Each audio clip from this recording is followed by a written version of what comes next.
बिस्मिल्लाहिर्रहमानिर्रहीम, अस्सलाम वालेकुम एवरीवन। आज केमिस्ट्री फर्स्ट ईयर के चैप्टर 4 का जो लिक्विड पार्ट था वो हमारा कंप्लीट हो चुका था। अब हम पढ़ेंगे सॉलिड वाला जो पार्ट है। आज बेसिकली एक छोटा सा लेक्चर है, इंट्रो का लेक्चर है।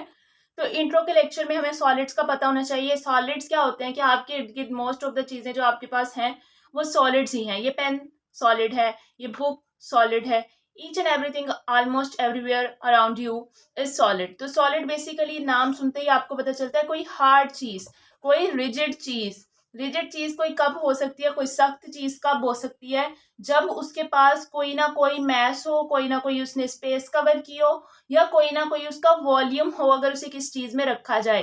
ठीक है, तो आपके पास वो कैसा होता है, नॉन कंप्रेसिबल होता है। सॉलिड कैसा होता है, नॉन कंप्रेसिबल होता है। आपके पास एक पत्थर है, आप उसको दबा के छोटा तो नहीं कर सकते।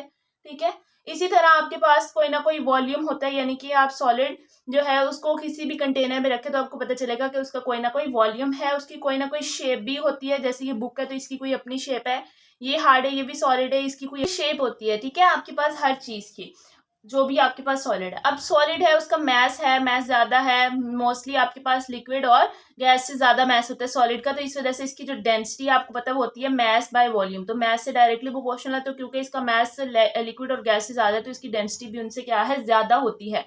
उसके बाद आपके पास सॉलिड्स हैं, इसके जो मॉलिक्यूल्स होते हैं, यानी जिन मॉलिक्यूल से मिलकर बना होता है वो दो मॉलिक्यूल्स आपस में बहुत क्लोजली पैक्ड होते हैं एज कम्पेयर टू लिक्विड और गैसेज। लिक्विड और गैसेज में मॉलिक्यूल्स इतना क्लोज नहीं होते, इतनी जोर से एक दूसरे के साथ नहीं अटैच होते जितना सॉलिड्स में होते हैं। क्यों? क्योंकि आपके पास दो तरह की फोर्सेज होती है, एक होती है कोहेशन फोर्सेज या होती है एडहेशन। तो जो आपके पास कोहेशन फोर्सेज होती है वो बेसिकली होती है मॉलिक्यूल्स के आपस के दरमियान की फोर्सेज। ये जितनी ज्यादा होंगी इसका मतलब है कि वो मॉलिक्यूल्स उतना ही ज्यादा पैक्ड हुए हुए हैं। एडहेशन होता है कि मॉलिक्यूल्स की किसी बाहर वाली चीज, यानी कि जिस कंटेनर में सपोज वो प्रेजेंट है उसके साथ क्या फोर्स है, या कोई चीज आपने इसमें डाली है तो उसके साथ क्या अट्रैक्शन है, वो आपके पास एडहेशन होती है। तो अब कोहेशन फोर्सेस सॉलिड के मॉलिक्यूल्स के दरमियान बहुत ज्यादा होती है, वो आपस में एक दूसरे को स्ट्रांगली पकड़ कर रखते हैं। इस वजह से वो रैंडमली इर्द गिर्द मूव नहीं कर सकते उसके मॉलिक्यूल्स। जस्ट वो क्या करते हैं, अपनी ही जगह पर वाइब्रेट कर पाते हैं। हल्का सा थोड़ा सा सारे के सारे इधर को मूव हो गए, हल्का सा इधर को मूव हो गए। अब क्योंकि आपके पास क्या है कि हाईली ऑर्डर्ड मॉलिक्यूल्स होते हैं, सॉलिड कैसे होते हैं, आपके पास ये हाईली ऑर्डर्ड फॉर्म में प्रेजेंट होते हैं। तो ऑर्डर्ड फॉर्म में प्रेजेंट होने की वजह से आपको पता है, और इनके दरमियान की फोर्सेस बहुत स्ट्रांग है, तो उन फोर्सेस को तोड़ने के लिए आपको हर चीज एक्सट्रीम पे चाहिए। तो इसलिए इनका मेल्टिंग पॉइंट भी कैसा होगा, हाई होगा। बॉइलिंग पॉइंट, मेल्टिंग पॉइंट, हर तरह का फिजिकल पॉइंट कैसा होगा, हाई होगा। आपको ज्यादा फोर्स लगानी पड़ेगी। अब हम देखते हैं कि सॉलिड्स होते कितनी तरह के। हमारे पास सॉलिड्स दो तरह के होते हैं, एक होते हैं आपके पास क्रिस्टलाइन सॉलिड, दूसरे होते हैं अमार्फस। अब इनको स्टडी कर लेते हैं। Crystalline age the name shows के कुछ क्रिस्टल जैसा, कुछ चमकता हुआ, कुछ ऑर्डर्ड सा होगा। ठीक है, और आपके पास एक दूसरी चीज जो है वो है अमार्फस। अमार्फस का मतलब होता है शेपलेस, यानी कोई एक स्पेसिफिक शेप, कोई शाइनिंग नहीं होगी। तो अब बेसिकली आपके पास जो क्रिस्टलाइन सॉलिड्स हैं वो कैसे होते हैं, हाईली ऑर्डर्ड फॉर्म में होते हैं। हाईली ऑर्डर्ड फॉर्म में होते हैं का क्या मतलब है कि इनके मॉलिक्यूल्स एक दूसरे के साथ बहुत अच्छी सी पैकिंग में, रेगुलर पैकिंग में मौजूद होते हैं। रेगुलर पैकिंग में मौजूद होते हैं तो आपको पता है कि जब उसके अंदर ना कोई इम्प्योरिटी मौजूद है और वो एक रेगुलर पैटर्न में मौजूद है, तो उनका मेल्टिंग पॉइंट या बॉइलिंग पॉइंट भी कैसा होगा, शार्प। शार्प का क्या मतलब है, एक ही पॉइंट आएगा और वो सॉलिड मेल्ट होना शुरू हो जाएगा। अगर उसमें कोई इम्प्योरिटी है ही नहीं, तो क्रिस्टलाइन सॉलिड्स बेसिकली वही सॉलिड्स होते हैं जिनमें कोई इम्प्योरिटी नहीं होती। वो क्या होते हैं, आपके पास प्योर सॉलिड्स होते हैं। उसके बाद आपके पास, अब इनके पास मेल्टिंग पॉइंट शार्प है कि एक ही पॉइंट पर जाकर इन्होंने जो है वो मेल्ट होना शुरू हो जाना है। तो इनकी जो डेफिनेट हीट ऑफ फ्यूजन होती है, आपने पढ़ा था कि हीट ऑफ फ्यूजन वो हीट होती है जो एक मोल सब्सटेंस को सॉलिड से लिक्विड में कन्वर्ट करने के लिए चाहिए होती है। तो उनको एक ही हीट मिलेगी जितनी उनको चाहिए, तो उनके पास एक डेफिनेट डेल्टा एच एफ यानी हीट ऑफ फ्यूजन होगी कि इतनी हीट पर इन्होंने अपना मेल्टिंग पॉइंट स्टार्ट कर लेना है, इनका मेल्टिंग पॉइंट स्टार्ट हो जाना है। अब इनकी नेचर कैसी होती है, इनकी नेचर होती है एनिस्ट्रोपिक। एनिस्ट्रोपिक का हम पढ़ भी चुके हैं। एनिस्ट्रोपिक का मतलब होता है ani mean different, tropic mean direction.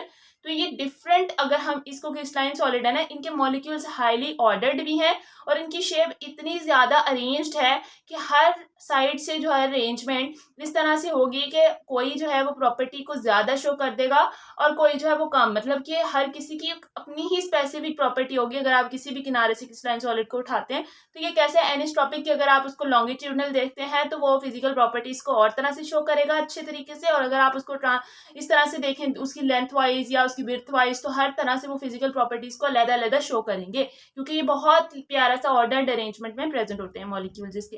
अब वही अमार्फस देखें तो अमार्फस क्या है, मैंने आपको बताया शेपलेस। इसका मतलब है कि इसमें ऑर्डर्ड अरेंजमेंट जरूर है लेकिन इरेगुलर पैटर्न में। सपोज है यहाँ इस तरह से मॉलिक्यूल्स प्रेजेंट हैं, और थोड़ी बहुत मतलब आप इरेगुलर ही समझ लें कि होते ये भी सॉलिड्स हैं, लेकिन क्या होता है कि इनके अंदर इतनी ज्यादा ऑर्डर्ड अरेंजमेंट नहीं होती।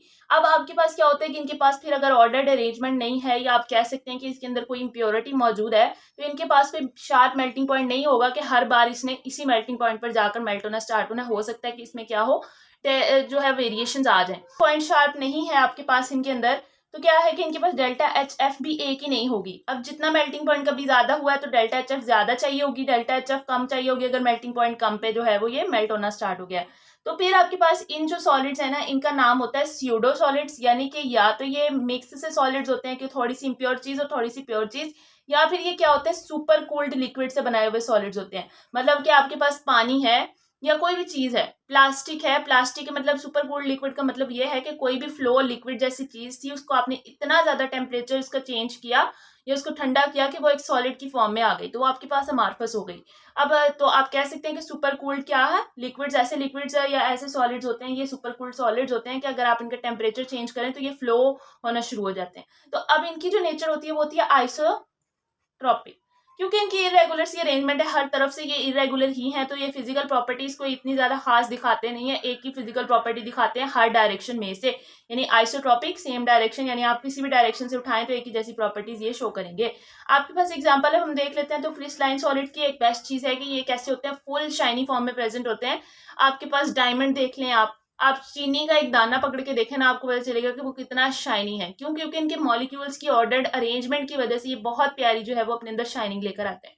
वही अगर आप देखें अमारफस में, तो अमारफस में शाइनिंग नहीं होती। इनके जो आपके पास सॉलिड्स होते हैं, जैसे ये प्लास्टिक है, ये प्लास्टिक रेडी है ना, ये प्लास्टिक से बना हुआ है, तो ये अमारफस है, ठीक है। जबकि आपके पास क्रिस्टलाइन सॉलिड्स क्या होते हैं, जैसे आपके पास डायमंड, गोल्ड, आप शुगर के देख लें, साल्ट का देख लें, आयरन देख लें, ठीक है। मोस्टली ये आपके पास जो नेचुरली अकरिंग चीजें होती है ना, जो मिनरल्स होते हैं, वो ज्यादातर क्रिस्टलाइन सॉलिड्स में आते हैं। वही अगर आप अमारफस में देखें तो आपके पास ग्लास ले लें आप, शीशा मुख्तलिफ तरह में प्रेजेंट होता है, कोई प्योर होता है, कोई इम्प्योर होता है, डिफरेंट तरह का होता है। वही आप वैक्सेस ले लें, रबर ले लें, प्लास्टिक ले लें, ये सारी चीजें ऐसी होती हैं जो क्या होती हैं, अमारफस ही होती हैं। या तो ये मिक्स से सॉलिड होती हैं, या फिर क्या होती हैं कि किसी लिक्विड को सुपर कूल करके आपने इनको बनाया हुआ होता है। तो आज के लिए बस इतना ही, होपफुली समझ आई होगी। Thank you so much, Allah Hafiz.